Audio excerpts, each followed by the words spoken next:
And we start tonight at 5 o'clock with I-Team 8 and concern with some mail-in ballots. 1 million people in Indiana expected to vote in the general election with mail-in absentee ballots. I-Team 8 learned several counties are finding ballot errors made by both the voter and the election board.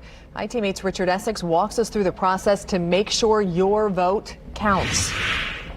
Absentee ballots will appear in an envelope similar to this one. This one is from Hamilton County, and most Indiana counties are using a very similar envelope. Inside, you will find the ballot card, and a return envelope and the state secrecy sleeve, or what is also known as the write-in ballot sleeve.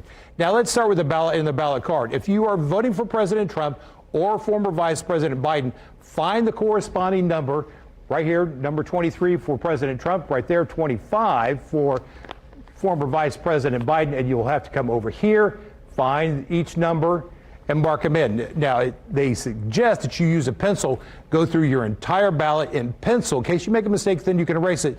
But before you send it in, you can use a pen.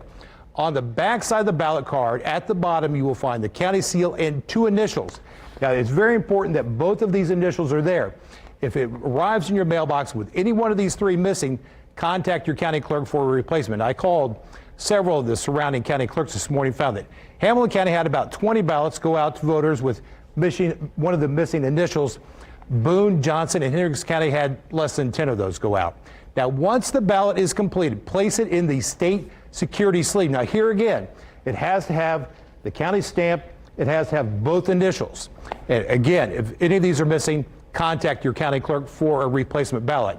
Now, the ballot and the sleeve go into the absentee security envelope. 4 things you must do before you send this envelope back. You have to make sure that it is marked with the proper election date, the proper election date, and right here, this is very, very important, make sure that you sign the outside of that ballot. Now, make sure that your signature, when you sign it, is pretty much like the ones you sent on your absentee ballot application, because the county clerk has to compare both signatures, and if there's a problem, then your ballot's going to get sent back. Now, the last day to request an absentee ballot is October 22nd. Mail-in absentee ballots must be postmarked on or before Election Day in order for them to count. In the studio, Richard Essex, I-Team 8.